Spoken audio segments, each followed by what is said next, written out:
Wait a minute. On December 26th, folks, that blind lady will still be across the tracks.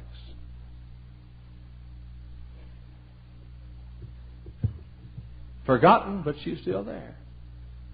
She'll be as blind Tuesday as she is today. She'll be as much in need as she is today. Tuesday, little bodies will wake up hungry, just as hungry as they will tomorrow morning.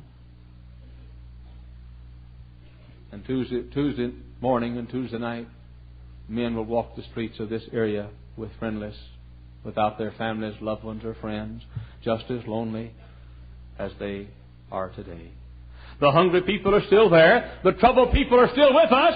Listen, listen. I used to be a little boy, poor. I used to be a little fellow who was sitting in the room and somebody knock on the door and say, "Thanksgiving basket from the church." My mother would go to the door and we'd get the Thanksgiving basket. I will recall. I'd had no shoes to wear had it not been for the church. I'd had no food to eat for Thanksgiving or Christmas had it not been for the church. Brother Fisk, I can recall as a little boy looking up to the people who gave me that basket and those toys. And I can still recall to this day wondering if they weren't happier than I was about it. Oh, I was glad to get it. I love to wear shoes and I love to eat. And I love to, as a boy, I love to open the Christmas presents and all of it. But I used to look at those people and think, maybe they look happier than I look. Listen to me. Happiness is not wrapped up this morning in unwrapping presents. Happiness is found in wrapping presents. Oh, our Lord put it this way, it is more blessed to give than to receive. And we glibly listen to it and glibly quote it. It is more blessed to give than to receive. But ladies and gentlemen, it is more blessed to give than to receive. 10,000 times more. Let me tell you something.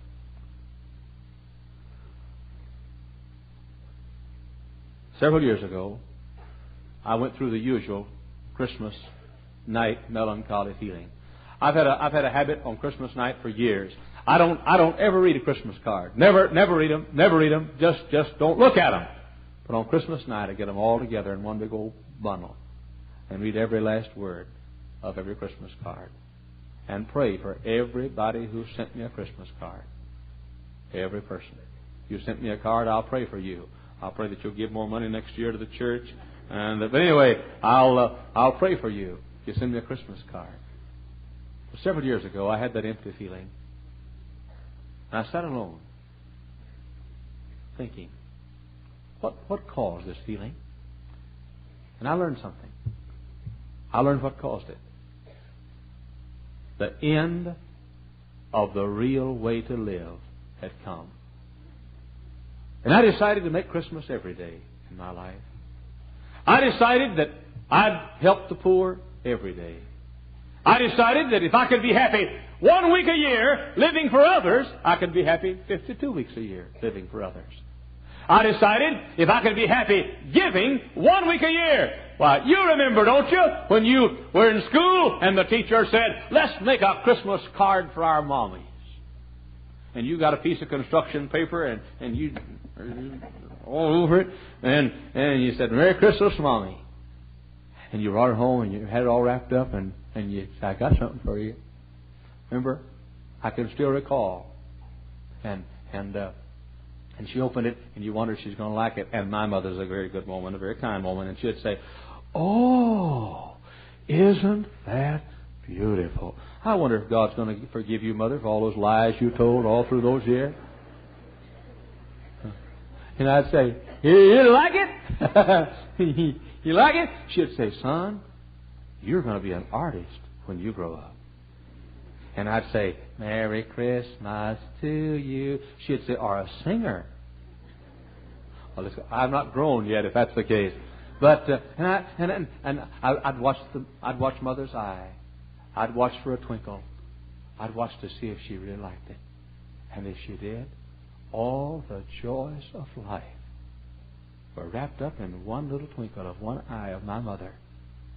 And all of the ice cream cones added to all the candy bars, added to all the all-day suckers. You folks don't know what all-day suckers are, do you? But all the all-day suckers and all of the ball games and all of the excitement and all of the popcorn put together, all of that joy didn't compare to that one moment. And my mother was pleased because I gave her something myself. Wouldn't it be wonderful if we could really find out that that's really what makes folks happy after all? That's what it's all about. And I decided to make for my friends every day a Christmas day. And I decided that I was going to try to capture 365 days a year what I'd captured for 1 week. Now listen to me. It's almost over for many of you this year. It's almost over. You can't wait, can you, to see the eyes of the children tomorrow morning. And you can't wait, can you, to see the face of someone for whom you bought something, to see if that's what they really want, or do they like it? and are they going to say what you say? Oh, it's just what I wanted. Oh, that is really something. What is it?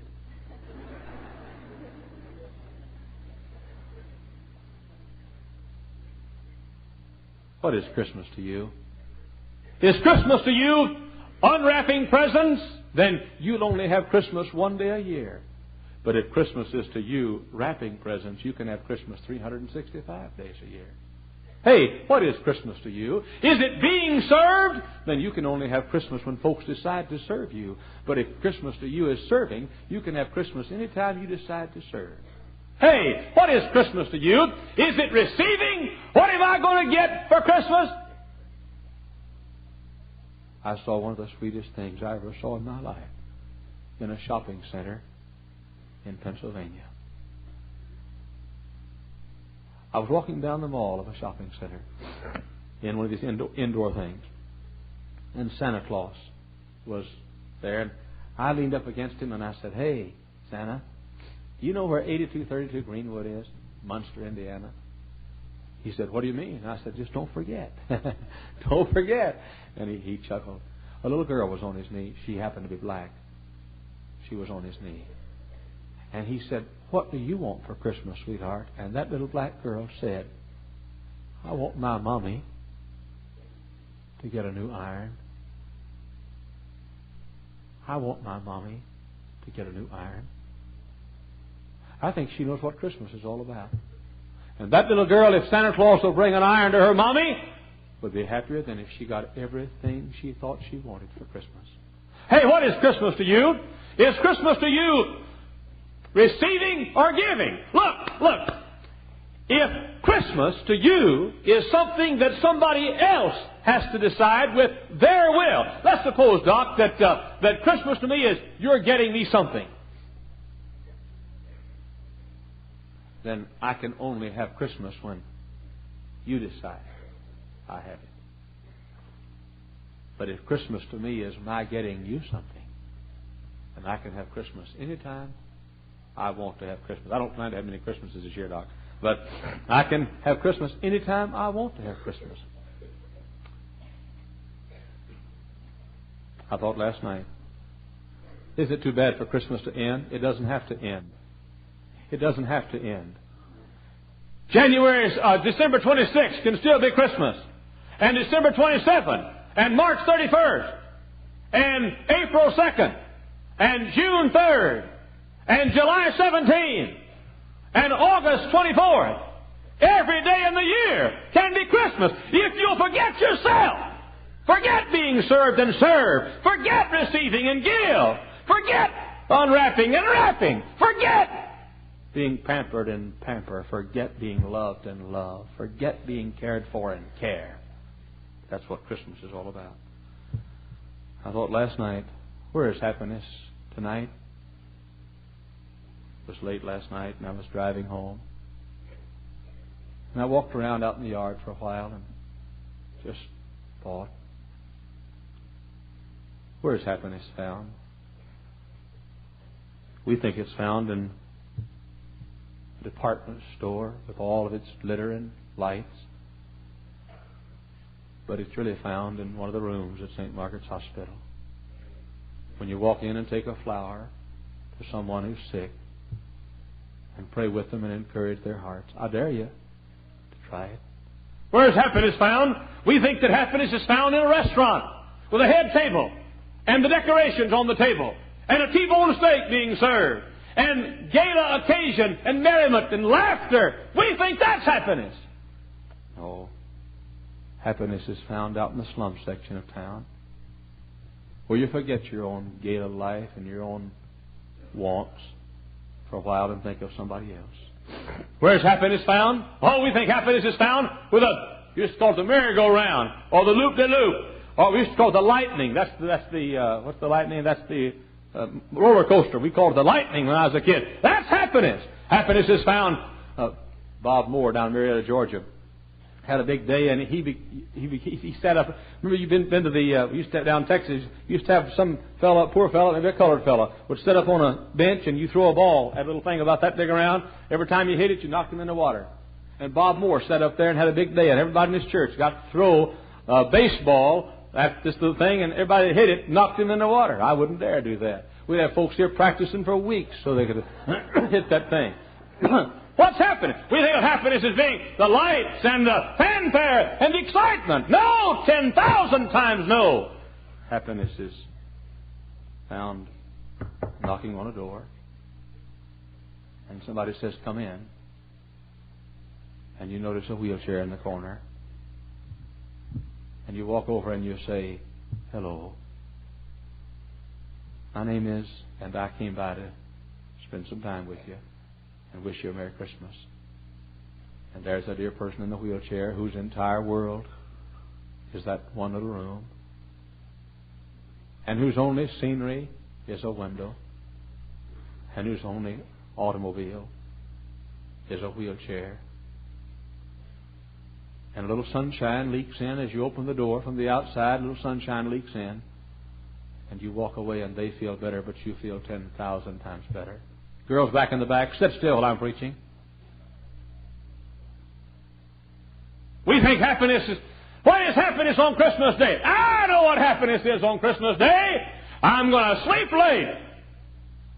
And I'm going to get up. And I'm going to eat. And then sleep. And then eat, and then sleep, and then eat, and then sleep. Personally, I don't see what you want to waste all that good eating time sleeping for. And then I'm going to watch a ball game, and then I'm going to eat, and then watch the ball game, and eat, and watch the ball game. And at halftime, I'm going to eat. And every time there's a timeout commercial, I'm going to run in the icebox, open the refrigerator. Icebox, that tells how old I am. The refrigerator, and open the refrigerator, and I'll give me a handful and go back down in 60 seconds. I got it narrowed down. I can do it now in about 15 seconds. That's happiness. That's what a lot of you are going to do tomorrow. But you're going to have that hollow feeling tomorrow night. I'll tell you how to feel good tomorrow night. Get up early. Go ahead and have whatever you want to have. Have your family presents. Go ahead and have it. I'll tell you what you do.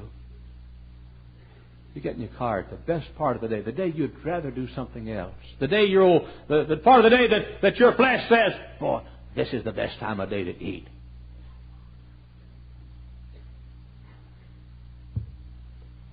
You drive somewhere.